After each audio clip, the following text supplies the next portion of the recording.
yeah, I'm going to be very vulnerable here. About a month ago, I started dealing with some incredible anxiety. I have 4 autistic kids. I have a chronic illness. I was diagnosed at like 16. So, I've spent my whole life under a lot of anxiety and a lot of worry. But a couple weeks ago, I was really losing it. And I found myself saving pills again.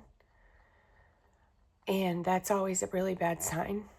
I was in a really bad place. I told my husband that I wanted a divorce and that I wanted to die and I didn't want to be in this world anymore and that it was too hard and that it was too scary and that I was on the verge of losing myself again. And I made him stop the car and I got out of the car and I walked away. And then he came after me and I walked away from him again. And I sat on the back of my truck and I was so sad. And I kept yelling at God, why does it keep coming to this? Why do I have to keep dealing with this? You don't even know me. You don't care anymore. I'm so tired of this. And I looked up. And I want to show you what I saw. I erased it, but it was a sign on a church that was the shape of a cross. And it said, Jesus saves. And it was just the sign of the church. I just laughed. I knew then what I needed to do, and I needed to work on me. I needed to go to the temple. I needed to remember that I've made covenants to help my fellow brothers and sisters in the world and to serve God and to serve my family and all of these things. So this anxiety has gone on ever since. It's not like it was a magical fix. In fact, it really kind of pissed me off because I'm like, of course you save. Of course you do, but why can't you save me? Why are you leaving me to do this alone? And from that moment on, that light came on and didn't go off. Just so you know, the things that I'm dealing with are I am 48 years old. I am going into perimenopause. I'm sure the hormones are crazy. I have an 18-year-old and a 17-year-old that are in their senior year, and one of them struggles with gender dysmorphia and has his entire life and has gone through suicidal phase and okay phases. And I have a daughter who has heart issues. All 4 of my kids have autism, high functioning, but they're right on the verge of when the world is telling them to be adults and they're not ready. I have to recognize that we're just on a different timeline, and that if the world, my biggest fear is if the world shuts down again.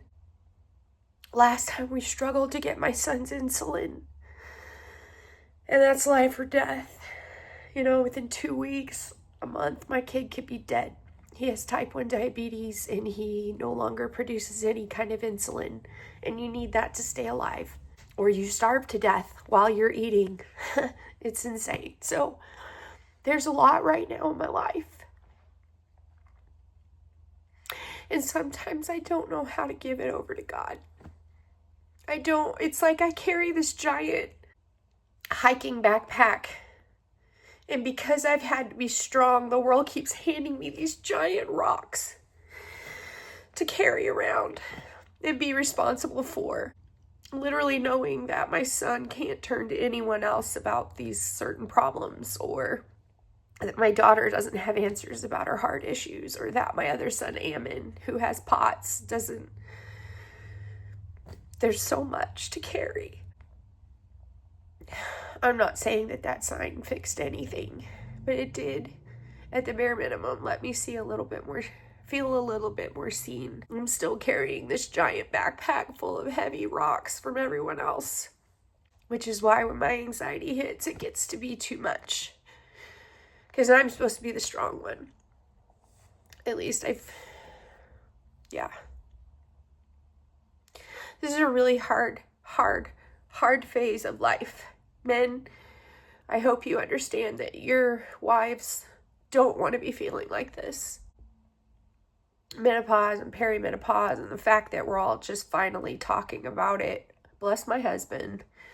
Bless his heart, because I know I'm crazy. I know I'm losing it. I know how nuts I feel and how much he has to deal with.